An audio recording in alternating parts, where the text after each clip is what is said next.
Okay. So I first had cancer in 2007. It was completely out of the blue. I'm sure in your own stories as well, it came completely out of the blue. And I had a strange pain in my breast, and it was lumpy.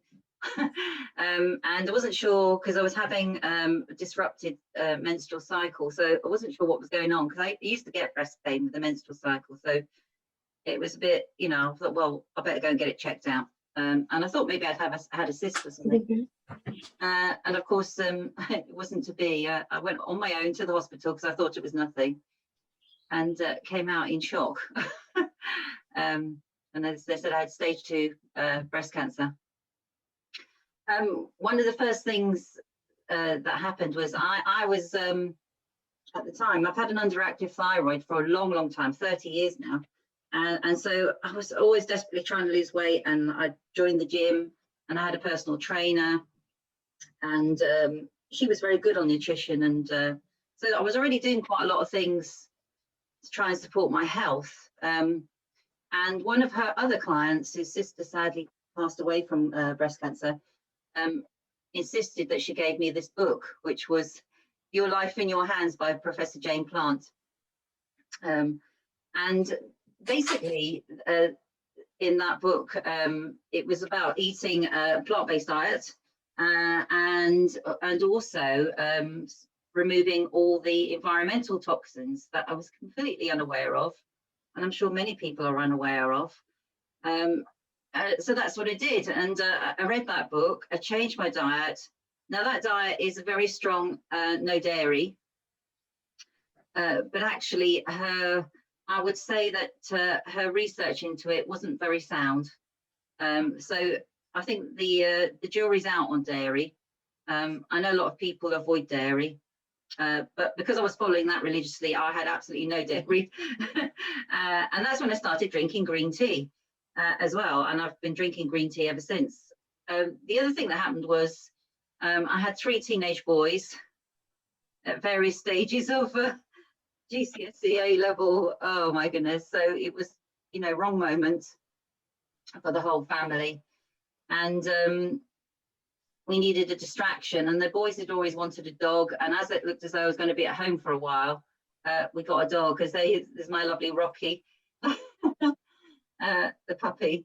And that proved a real bonus, actually, because the boys were completely distracted by the dog.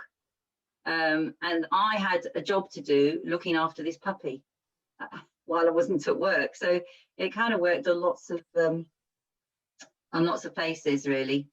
I had already removed quite a lot of environmental toxins, because all my reading, I'd done lots of reading on the thyroid, because I never felt, I still don't feel, that my thyroid problem has ever been solved.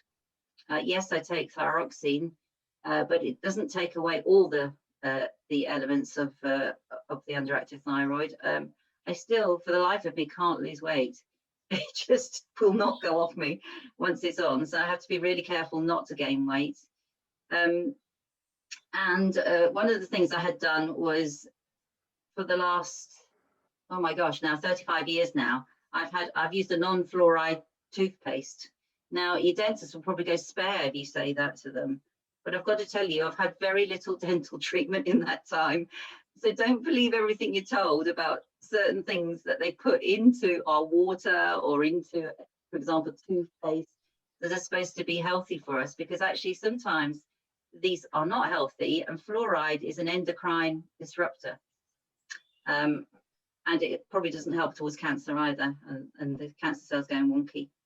Anyway, so that's what I did. And I had a year of work, 2 ops, chemo, tamoxifen, radiotherapy. I prayed, I had faith, for Christian, and that helped me enormously to get through. And I believed I was going to get better, 80% chance of getting rid of it, I was told. So I thought, well, I've got a strong chance of being in the 80%, I'll be all right. And they got on with life. And then I had 9.5 years clear of cancer.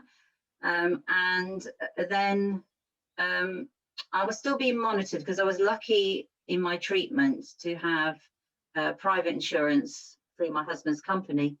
So I was seen regularly. I had probably longer consultations than you get on the NHS because they've got a bit more time to give you.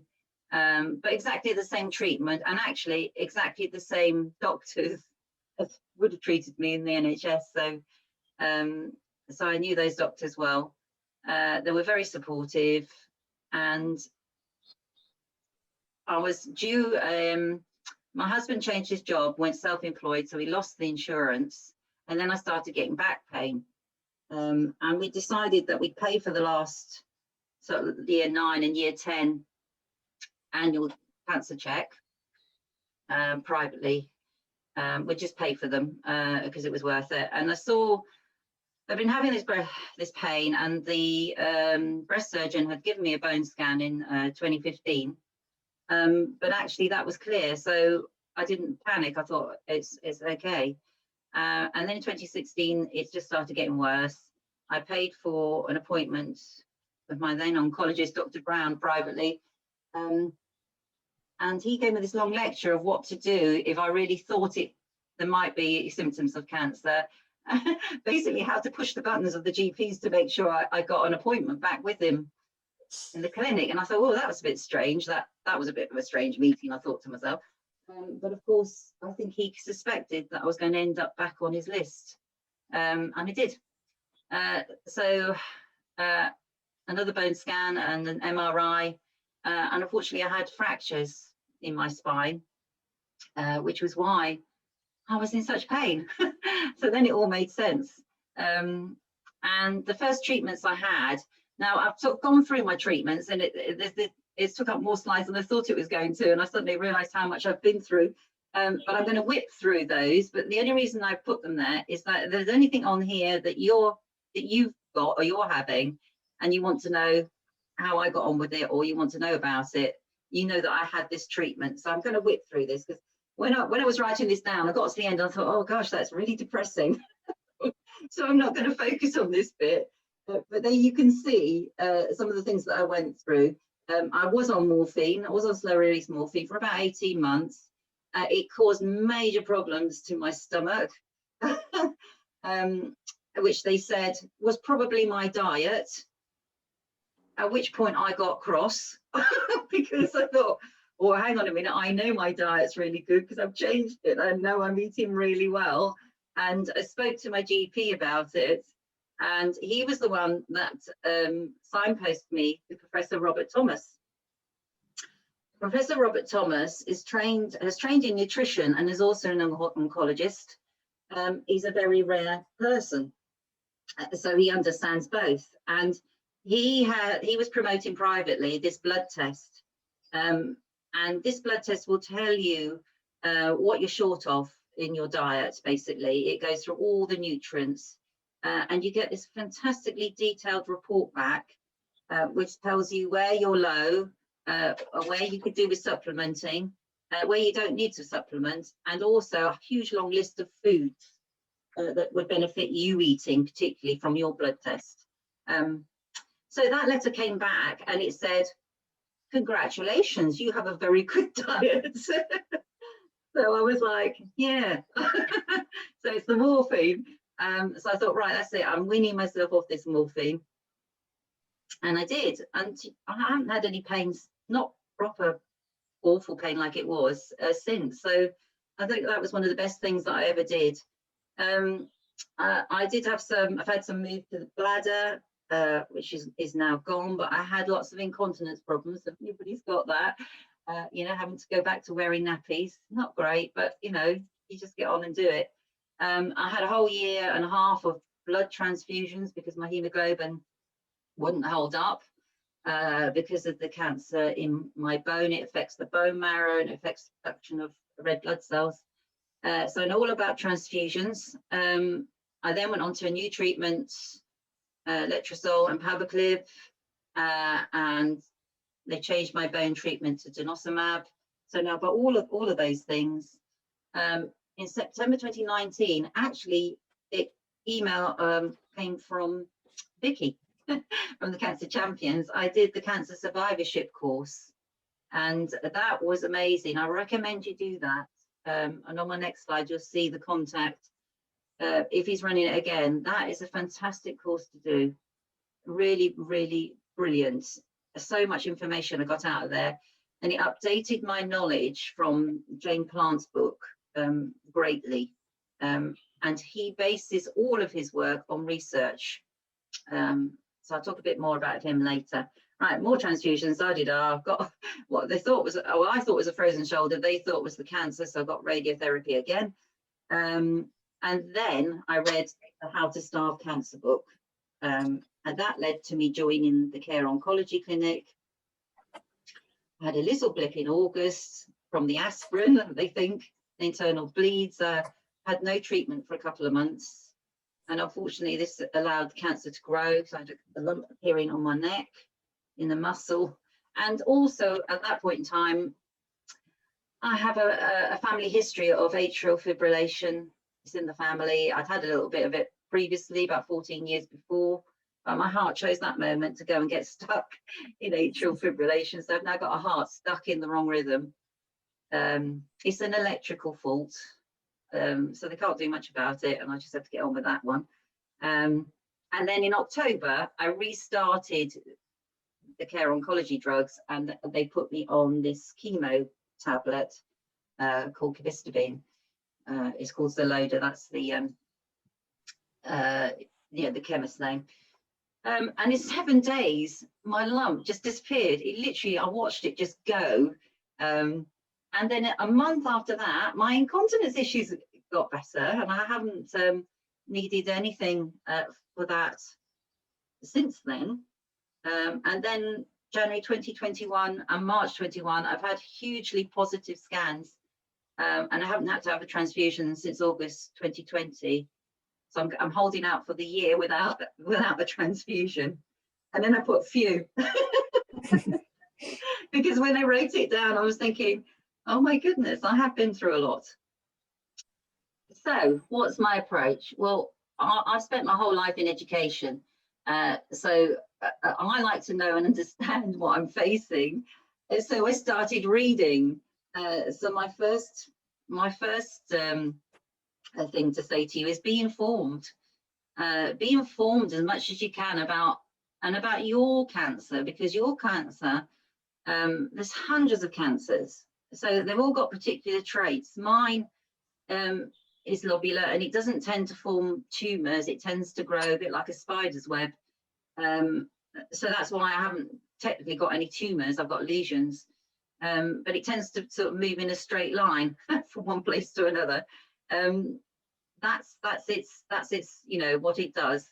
So I know that because I've read research papers on it, and I regularly tap in. So these are the books I read. So Lifestyle After Cancer is Professor Robert Thomas. That was a good place to start.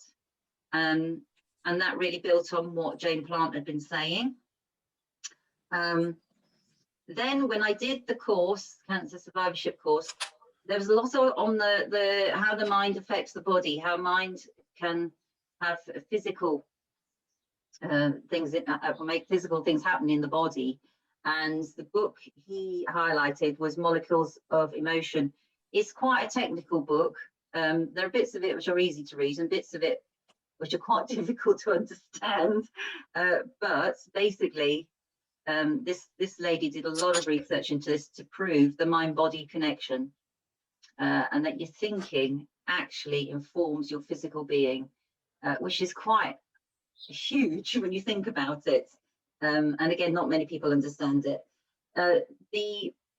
The other book I read, and this I recommend to everybody, Radical Remission. Read Radical Remission, because that will give you hope.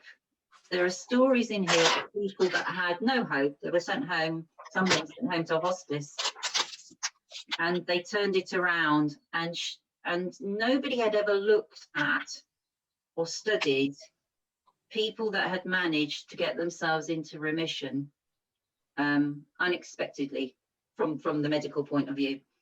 And this is what Kelly has done. She has she pulled together the stories of as many people as she could who'd gone into radical remission. The medical people weren't expecting them to recover or to go into remission, but they did. And she then synthesized what did they do, and she got it down to 9 points, which I'll talk about later. There are 9 things that these people did, and you know, that's how they all improved. Now, in that book, there are 2 people then that I now follow. One of them, again, I'll come to later, is Jane McClelland, who wrote this book, How to Starve Cancer. And then the other one is Chris Walk, who's also in there.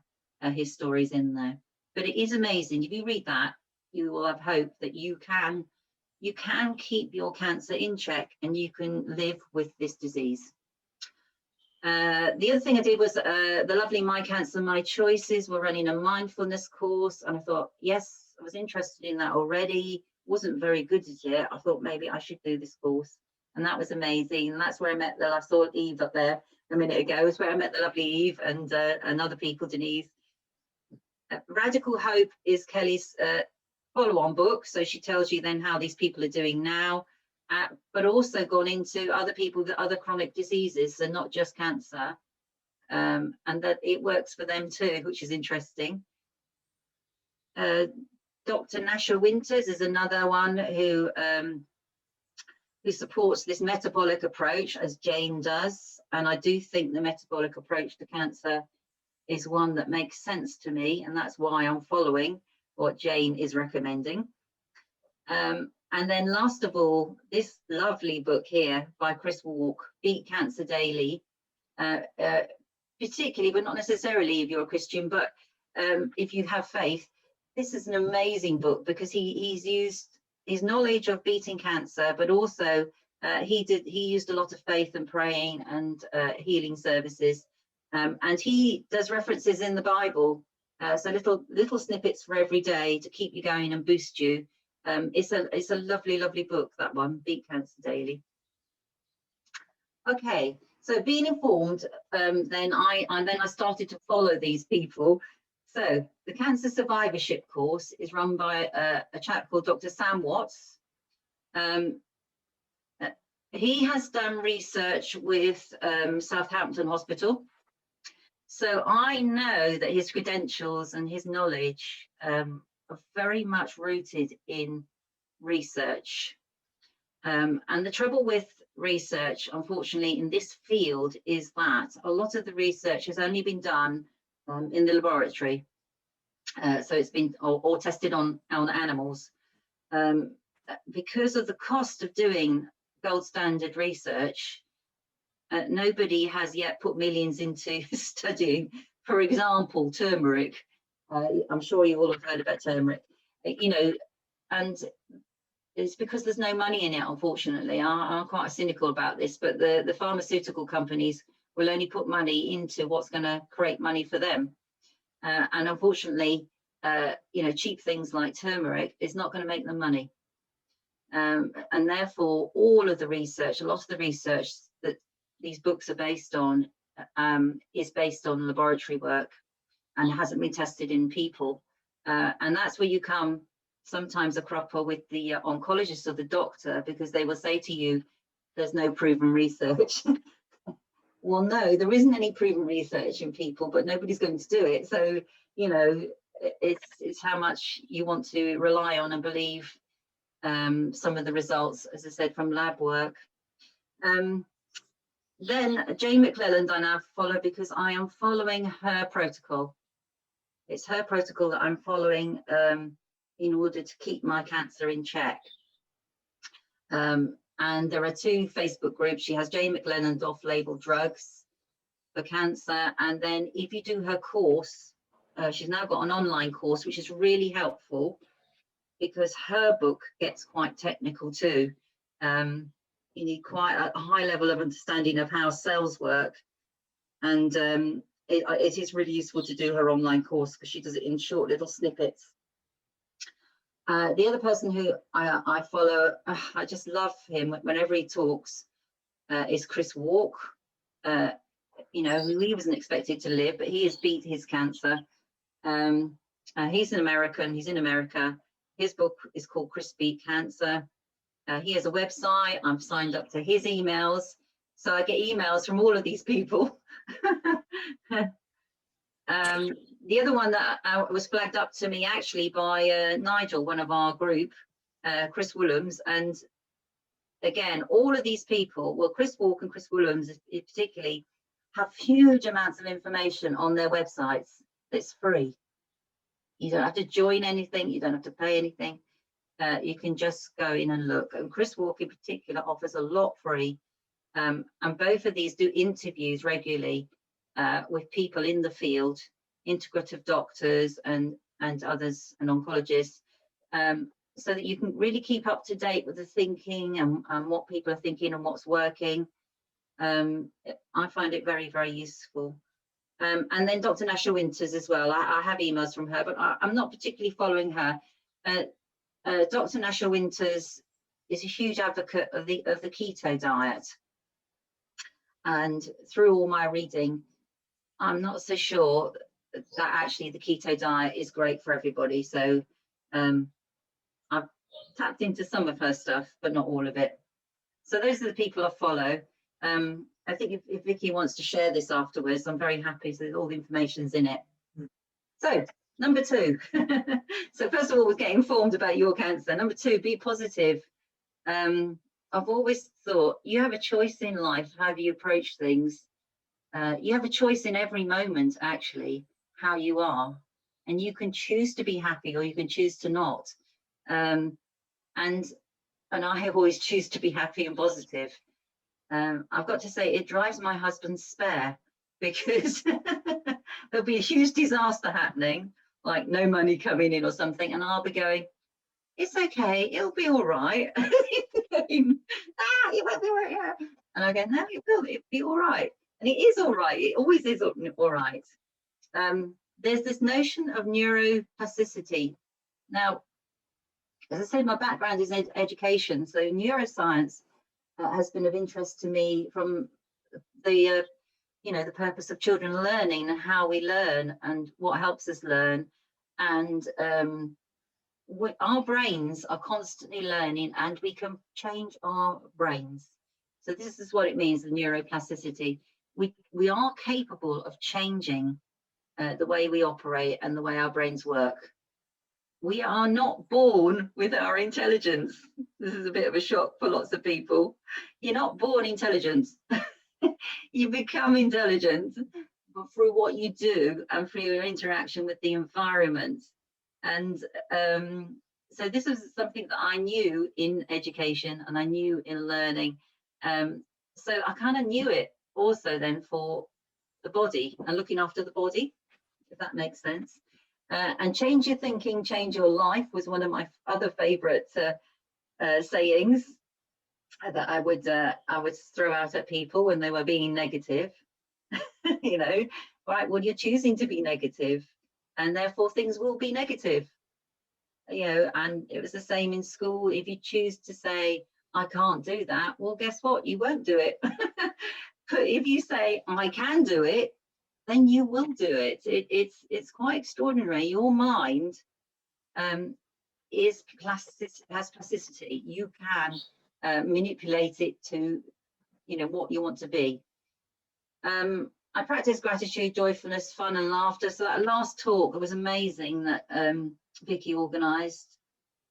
That lady was spot on. You need some degree of acceptance. You have to accept and move on, because you can't go back. That's another of my sayings. Don't look back. You're not going that way. You're not going backwards. You're going forwards. And this has happened, and this is the way it is. And you have to try and get your head around it, and then look at your way forward.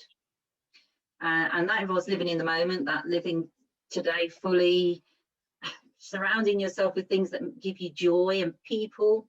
We used to talk about this in education, people who are radiators.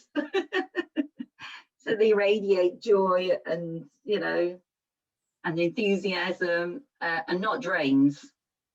Not that, oh, we can't do that because, oh, no, that's not going to work, because you've got to surround yourself with people that are going to be positive for you as well. You need to deal with your negative emotions. Everybody, I think, well, I certainly did. You go through the angry phase. because, you know, why has this happened to me? And then you have to think, well, why not me? Because it's happening to thousands of people. So I haven't been picked out. I'm not being picked on here. There are thousands of people out there living with cancer. It's a fact. So you have to try and work through that angry, that it's disrupted my life, this isn't what I want to do phase, and turn it around to look at it and see, where is the blessing in it for me?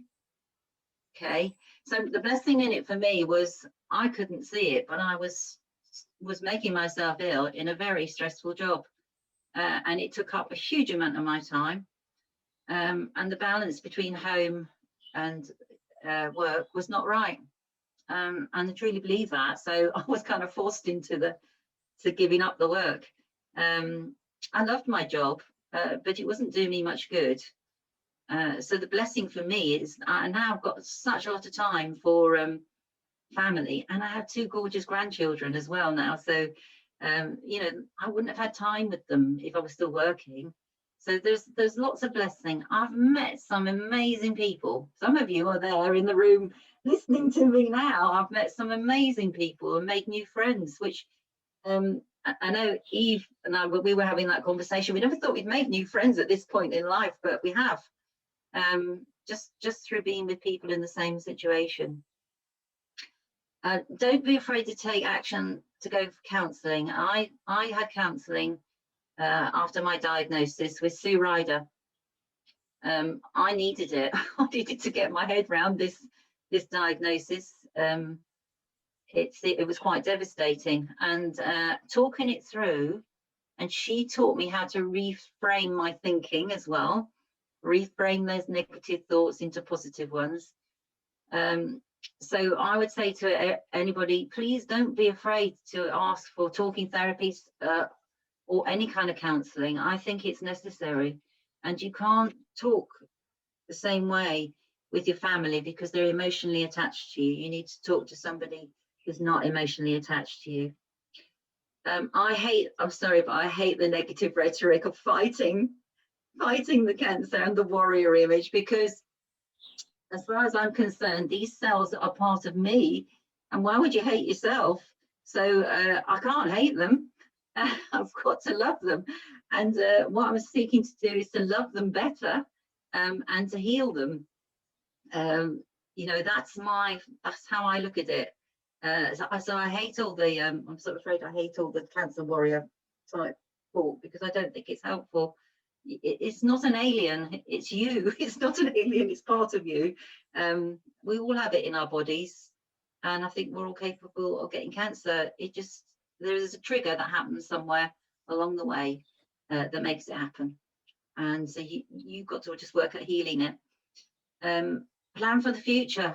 I plan for the future. I'm going to be 90, and I'm going to be the old doddery lady sat in the corner of the room enjoying watching everybody else and being waited on hand and foot. That's my image of me. I grew up with a lot of maiden aunts, and that's what I want to be. I want to be one of them. They used to play games with the children, you know, they used to have lots of fun. And if you picture and imagine yourself doing that, that's really helpful for your mind. One of the ladies I've listened to be interviewed by lots of these different people that I told you I followed is Dr. Veronique Desaulniers. She had breast cancer. She managed to get her breast cancer in remission. And this is what she says. She says, cancer is a message of love from the body, warning you to change your life. And by your life, she means your mind, your body, and your spiritual life. So it's all of those. So be positive, I think, is hugely important. And my first oncologist back in 2007, he once said to me, the people that do well, that I see, my patients that do really well, are those that stay positive. So I think he knew what he was talking about. Right, the third thing is diet and exercise, and there is no way around this.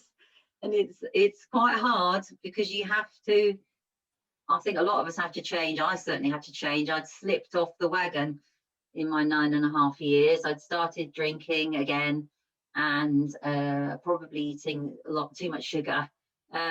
So you have to change your diet. You have to change it to something that will create this internal terrain that is anti-cancer, because what you put into your body is what you get out. And one of the podcasts I was listening to said that in a year, all of your cells will be different cells to they were a year ago. So if you're feeding your body the right things, by a year's time, your body should be in a better place, cellular, because you fed it the right things. So much on diet, and we've had lots of discussions, I know, on the walking group about diet, because everybody's got their pet diet, and everybody will tell you that their diet is the best diet. But from what I've gleaned from everywhere, I think low GI plant-based diet is, they all talk about. Definitely try and cut out the sugar, definitely cut out the alcohol. The rainbow of plant foods daily means you get the whole range of the phytonutrients. That's the colours in the food are what give you the phytonutrients. So if you can make sure that you've got a rainbow of food throughout the day, that will really help you to know that you've got all of the phytonutrients that you need. There are foods that are anti-inflammatory. There are foods that are immune supportive, and all of those are really important to eat. Again, organic, there's huge debate about organic, not organic. The thing is, eating plants is better than not eating plants. If you can eat organic, even better, because there aren't the chemicals that have been put on the food. We don't know what is in our food chain half the time. We don't know what we're eating. If they're not organic, wash them thoroughly. And then especially the dirty dozen. So I haven't given you the dirty dozen, but if you Google the dirty dozen, they'll tell you which 12 foods you'd be better off buying organic if you could, because they have a lot of things put on them when they're growing. Dr. Sam Watts, he is very into keeping the body in the rhythm, because he's an Ayurvedic doctor. So keeping the body in the rhythm that it's designed to function in, and that there are 3 correct times to eat: between 6 and 8 in the morning, between 12 and 1:30, and between 6 and 7 in the evening, and then nothing outside of those hours, because that's when our body is primed to digest, and that you need to give it breaks in between. So to try not to snack, but then, you know, if you are going to snack, have a piece of fruit, that kind of thing. My diet is not great, I've got to say. I do struggle because there are things that I like that are on the naughty list, and I do allow myself those things now and again, you know, maybe once a week. I put a picture up in the corner there of my breakfast. So that breakfast is based on well, it started with Dr. Robert Thomas's ideal breakfast. But basically what's got in it is granola that's got no sugar in it. It's got 2 Brazil nuts, 2 walnuts. It's got blueberries, and in the granola mix there are almonds. It's got apricot seeds, and on the top it's got kefir. So that's my breakfast, and basically that's loaded with nutrients and the right. It's got magnesium, it's got zinc, it's got omega-3s. It's got the phytonutrients in the blueberries. So it's about trying to make each meal as packed full of nutrients as you can. Lots of people talk about fasting and intermittent fasting. I haven't managed to fast for a day. I think that's tough. But what I do is do intermittent fasting. So when I'm not on the chemo tablet, I do give myself, well, I always give myself at least 12 hours break from eating dinner to eating breakfast. And then on the weeks when I'm not on the chemo drug, I try and stretch it to 16 or 18 hours. So if I eat dinner, say at 7:30, I don't eat breakfast till about 11, and that gives your body a fast, albeit a shorter one. There is lots and lots of research into fasting. I know Mosley, Dr. Mosley, a lot of people follow his diet, is his 2-5 diet, because it is true that it helps reset the immune system and it helps your body reset. Somebody pointed out the other day that it's not a mistake that the main religions of the world advocate fasting. It's because it does do what it says on the tin. It does reset your body and helps reset your mind as well and your thinking. Okay, so exercise, you need to move daily. And again, it doesn't matter what you do, these suggestions. And what Jane McClellan says is if you can do it 15 minutes after eating, then the body will use the food to fire your muscles and not lay it down as fat. So it's really useful if you're trying to lose weight to move. And it means that the glucose can't get to the cancer because your muscles are using it. That's the theory. Breath work, because cancer doesn't like an oxygenated environment. Cancer likes no oxygen, it likes sticky blood, and it likes it cold. So a lot of the alternative therapies work on boosting your oxygen, making you warm, and keeping you moving, so that your blood flows well around your body. So that helps counter the cancer. So I'm saying about the terrain, making the terrain as alien as possible for cancer. Lots and lots of research has come out recently about the microbiome, and this is hugely important, because in the Molecules of Emotions, she'll talk about how your mind and your thinking affects you physically, but there is a two-way conversation. It's not a one-way conversation, and there is a conversation going from your stomach, from your microbiome, also to your brain. There's been some really interesting research done on how improving microbiome, for example, helps people with anxiety and depression, because it changes the messages in the brain.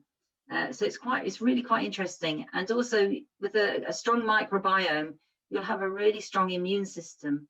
And ultimately, the immune system is the part of you that's going to fix cancer. It is the part that's supposed to fix the cancer. And cancer is a bit of a wily beast, though, and it sometimes recruits the immune system to protect itself. And I unfortunately have a cancer that's very good at that.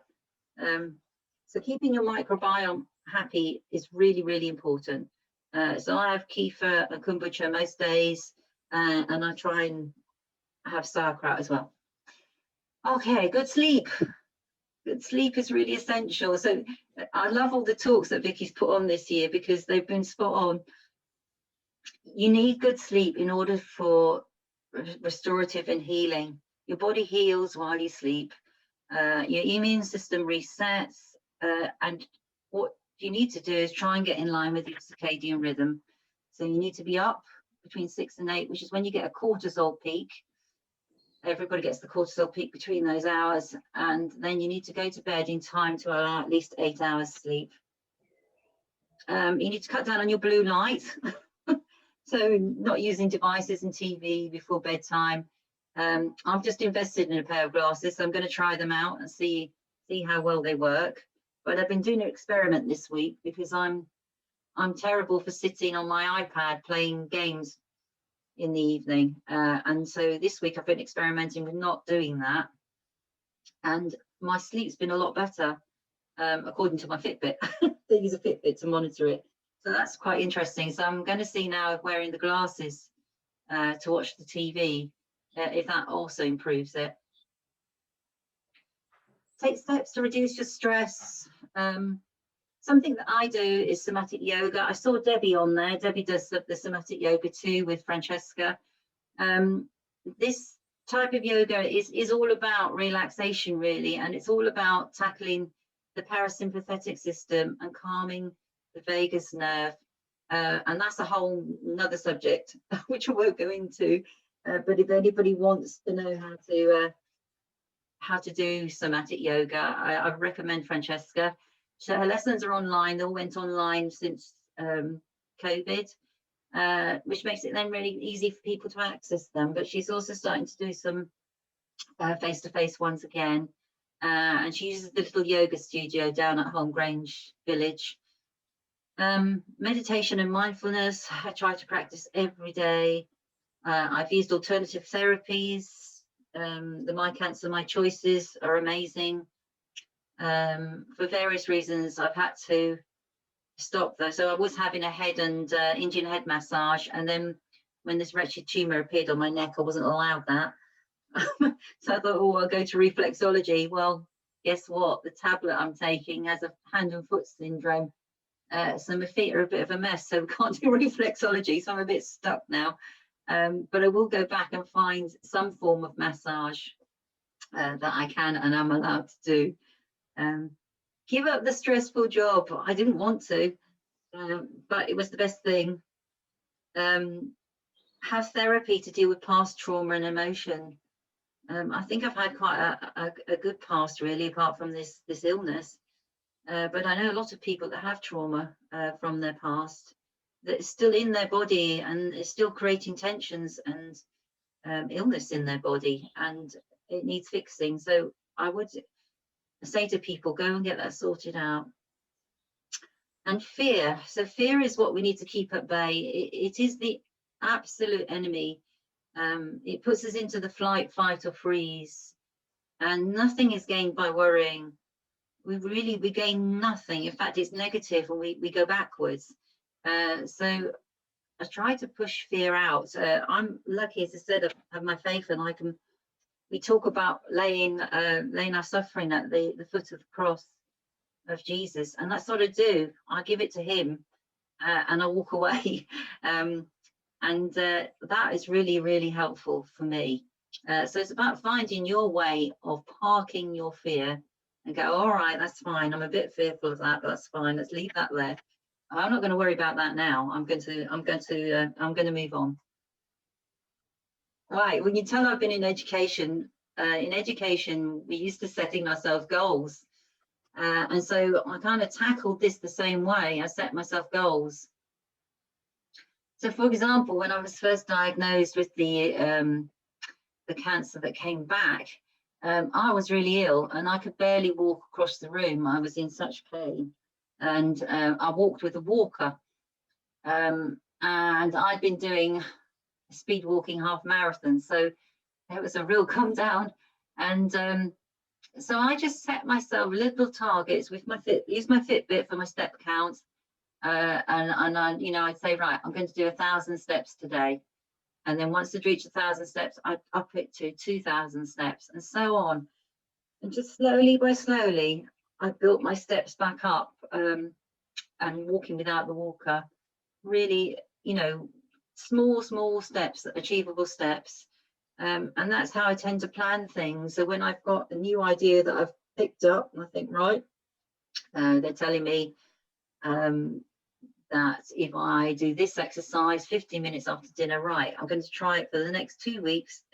After dinner for 15 minutes, I'm going to exercise. And that way you establish a habit. You have to do it. I think they talk about 6 weeks to establish a proper habit. So you have to be kind to yourself and just break your goal down into little goals. Another one of my famous sayings when I was in work was, when people came to me and say, well, we're never going to get there, we're never going to achieve that. And I would say that the obstacles are the things you see when you take your eye off the goal. So don't take your eye off the goal. My goal was to get back to walking long distance. And that's what I was aiming at. And I wasn't going to look at the obstacles along the way. I was just going to deal with them as I came to them. I set targets against the radical remission, 9 key factors. So here they are. What's really interesting is that they're all free, which is amazing, isn't it? You actually don't have to pay for a lot of these. Number one, they all changed their diet. Radical change of the diet. Number two, they took control of their health. So Instead of relying on the doctors to be in charge of your health, you be in charge of your health. You know what meds you're taking when you're taking them, you know, and be totally in control of that. They followed their intuition, and that looks different for different people. For me, I'd read something and I think, well, that sounds as though that should work, and then I'd pray about it, and if I got a positive response back, I would then follow it. Herbs and supplements. They all used varieties of herbs and supplements. That is a bit problematic, and I'll come to that at the end. But I do use a lot of herbs and supplements. They release suppressed emotions, which I've talked about. If you've got any trauma that's hidden still, anybody that you need to forgive, that you're still holding on to grudges, anything that needs repairing or mending from your life, then do set about mending them, because that will help you immensely. Increase the positive emotions. I've talked a lot about that. Embracing social support. Now, this is quite a hard one. If you like me are this, they call it, I think, type A personality. It's where you're in charge and you're helping everybody else, and you spend your whole life helping everybody else. You need to learn to step back and be a foot soldier, not the leader, and also to let people help you, and for that to be okay that you for the moment need help. So really pleased to hear that Wendy's got a cleaner. Brilliant. Amazing. But also that social support, which I think we're getting big time with our walking groups, for example, and what I found just from meeting up with the support group. They all deepened their spiritual connection. And as I said, for different people, that's different things. For me, I've really dug deep into my religion. I'm reading the Bible in a year. I'm going to healing services.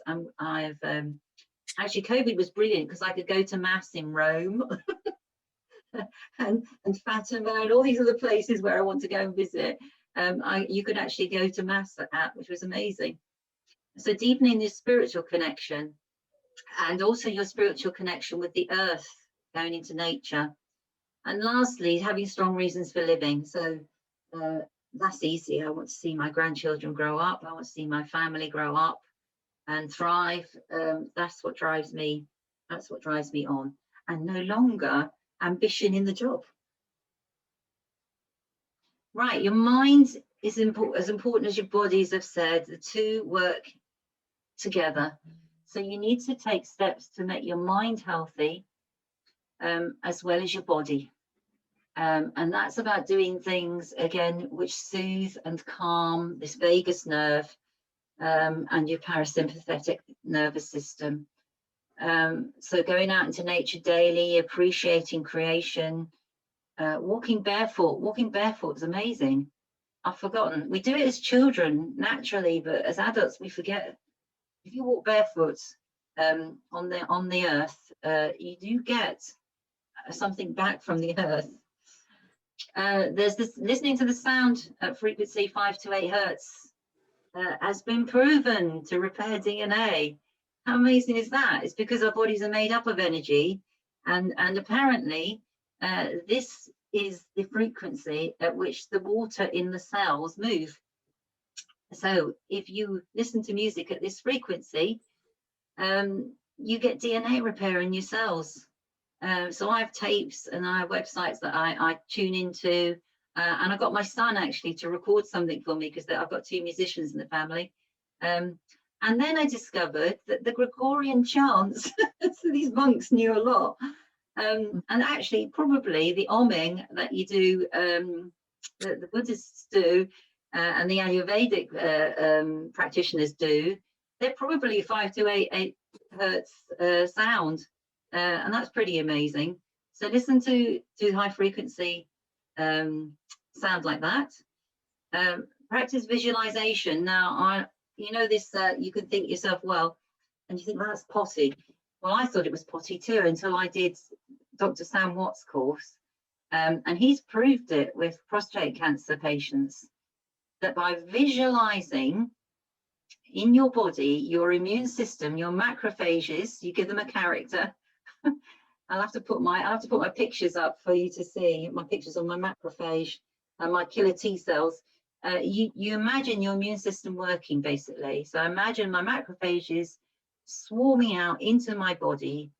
My macrophages look like Mr. Tickle. They've got big arms, and they go out and they cuddle the cancer and they absorb it into themselves. And then the cancer T cells come along, because they're called by the macrophages, and they finish them off. So I visualize that every night. And you visualize at the end of it, you being cancer free. And if you tell your brain, your body to do something, it does it. And I think that's pretty amazing, but it does work. Give yourself quality self-care time. Develop your spirituality, whatever your prayer, whatever your belief, it doesn't matter. I go, as I said, I pray for healing. I go to healing services. Connect with others, build your community, allow others to help you. And again, meditation and mindfulness are really important. Finally, ultimately, I believe that God has equipped us with an amazing body which can heal itself. I just think through modern times, we've just forgotten how to tap into it, but it's there already within us, the capability, and it works alongside the medical care. So I'm not advocating ditching the medical care. Oh no, that's there for a reason too, and it works in synergy with it. But I think there's a whole lot of things that you can help to make sure that your treatment works as well as it possibly can. I've also come to the conclusion that cancer is hugely complicated. It's hundreds of diseases, not one, and that there's never going to be a single one-pill solution. It's not going to happen. It's always going to be a multi-pronged approach that is going to help. I've also learned that lots of the things that you can do to help yourself are mostly free, and that it's your body. Take responsibility for making it as healthy as it can be your own advocate and work in partnership with the doctors and the health advisors, and be an expert on your body. You are more expert on your body than the doctor is. You know your body, you know how it reacts, and it will be completely unique and different to anybody else. So you play your part by giving the information that will be helpful to the medical practitioners in giving you the best treatment. And then I just put a slide in about the supplements and food, because we've been talking about this in our groups and what to take, what not to take. There is a huge amount of supplements that you can take, and I do take quite a lot, but I've got really good reasons for each and every one. And I didn't start taking lots of supplements all at once. I introduced each a month at a time and made sure that I wasn't having any side effects before I carried on and added another one in. And that's how I introduced Jane McLellan's protocol. There are dangers in it, and as you could see from my medical record, unfortunately, aspirin had a bit of a negative effect on me. In fact, they thought that was what caused the internal bleed. So you do have to be careful. And also, I'm now on blood thinners. So whereas I was taking 4 capsules of turmeric a day originally, I now just take what's in the I take something called Pommy tea. It's got a little bit of turmeric in it because it interacts with the blood thinners. So you do have to be careful what you take. And I use an app to check interactions with my medication and with other supplements, which is by the Sloan Kettering Hospital in the USA. It's an app called About Herbs, and it's got all of the herbs and supplements that anybody might take on there. And it's got 2 sections. It's got one section for the patient, and it's got one section for the professionals. And you can check out anything that you're deciding to take as a supplement, to check it isn't going to interact with what you're already taking, because that is really, really, really important to do that. unless you're being overseen by an integrative doctor who will do that checking for you. The oncologists are really good. In fact, I often see they give me to the pharmacist, the oncology pharmacist, because I'm taking so much. So it's his job to keep me under control and check what I'm taking. But if you were going to take stuff, I would say omega-3, because a lot of inflammation is caused by us eating too much omega-6 and the balance between 3 and 6 not being good. And this showed up in my Professor Robert Thomas test. I also now do other tests because I want to check my levels of these things that I'm taking. I use a test called Thriver, and it also is still flagging up that my omega-3 and 6 is not balanced. It should be 50-50 or higher omega-3 and less omega-6. So most people probably need an omega-3 supplement. If you can take turmeric, it is amazing. Vitamin D, most cancer patients are low on vitamin D. Green tea, I'm pretty sure that's what kept me clear for 9.5 years. I drink multiple cups a day.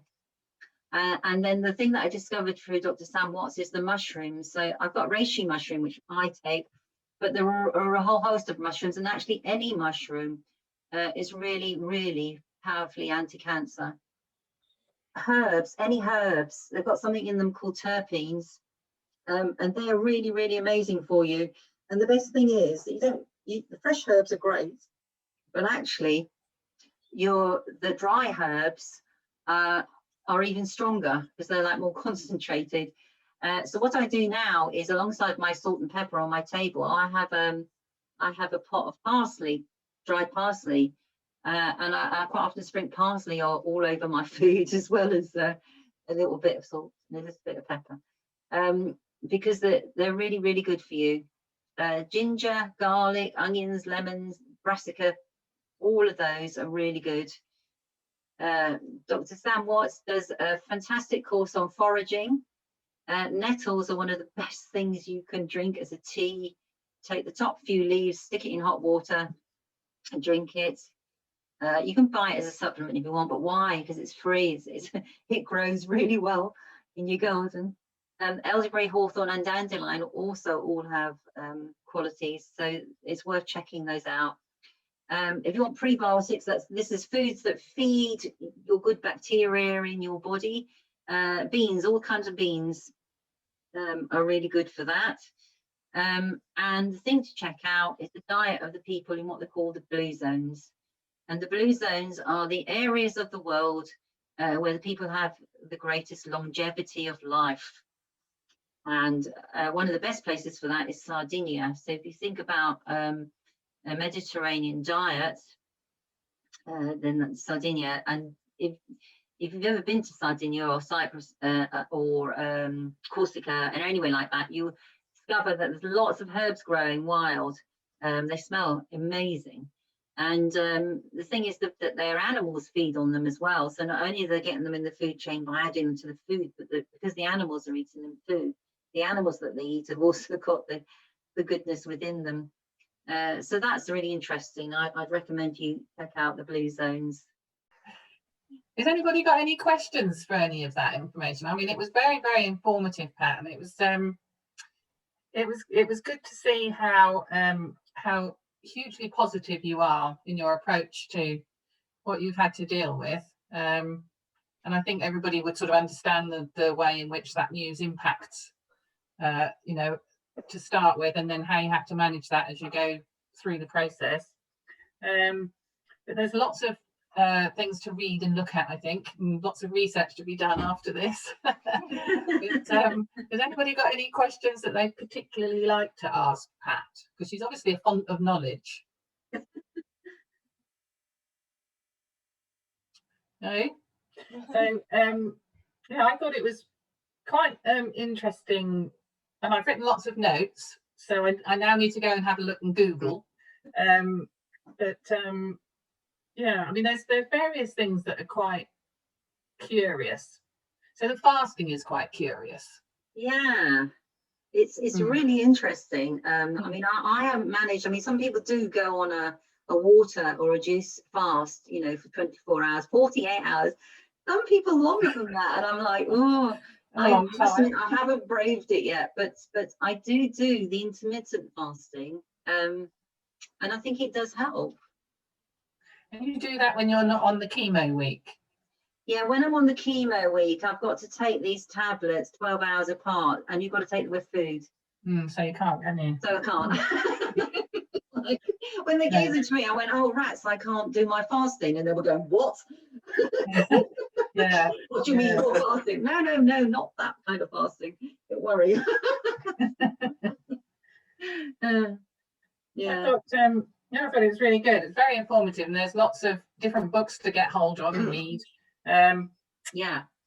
And there's a couple of those that I've got that I'm going through as well, which are quite interesting. So I can back up Pat and say they're definitely worth a read.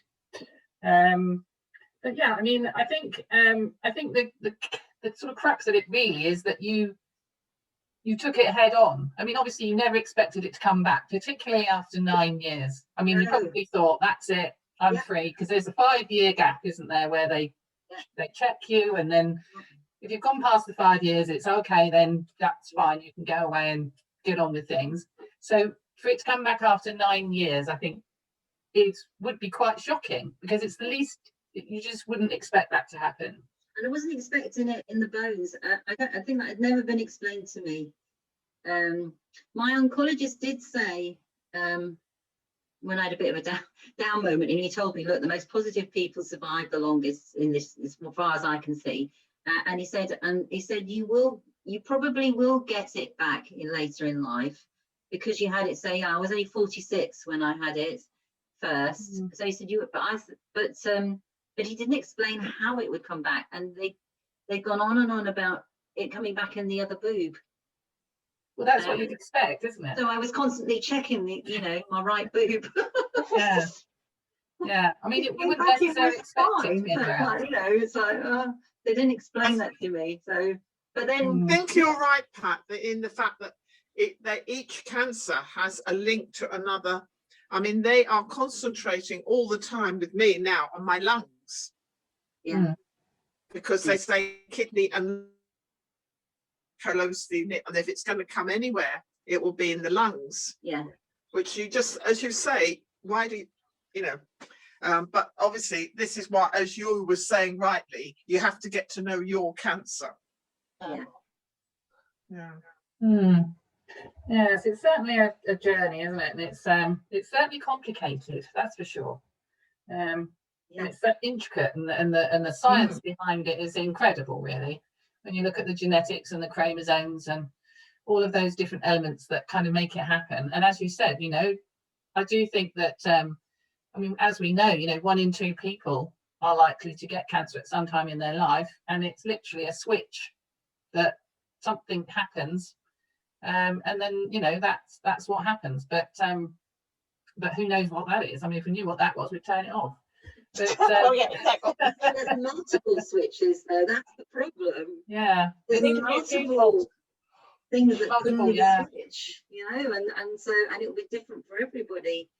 So that's what makes it so complicated, and I think that's why I kind of read Jane McLennan's book, and I thought, well, this makes sense, because it kind of basically is trying to stop all the pathways that the cancer uses to feed and grow.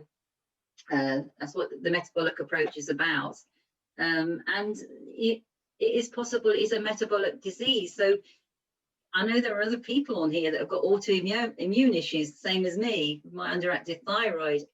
And there are even now little, things going like, oh, is there a link? Because a lot of the integrative doctors are going, a lot of my patients have got an autoimmune disease, So somewhere along the line, my thyroid went haywire. It was, I know when it was after my 3rd baby, but why? And then I haven't been able to flip it back. I'm pretty sure it's not solved. It hasn't ever been solved. So that's already going haywire and going wrong. There's a feedback loop going wrong in the system, and so I don't know. It's just fascinating, really. Our bodies are pretty amazing. But the thing that I find fascinating, which I knew a bit about the neural the brain and how the brain works from a learning point of view, and how much actually I knew about environment and how much environment was important, and I knew about trauma and childhood trauma creates brain damage actually. So I knew about all of that, but this whole concept of the brain, and you can say to your brain and have a mantra to yourself, I am well, I am safe, that back doesn't hurt. And it works. If you think in that way, your body starts to react to it. It's just, it sounds bonkers, but it works, and it's really amazing. But I think if it works, then it doesn't sound bonkers. But, And can I add, to love your body, to love Yes. the part, to speak to the part, give Yes, it love. yes. I could go on for ages. I mean, I've been through cancer 3 times, Yeah. and I'm still here at 76. So There we go, Terry. it's an example of yes, but on your wonderful words that God has equipped us with an amazing body which can heal, Yeah. and of course it can. I'm like you. I have a very, very great faith, but I've also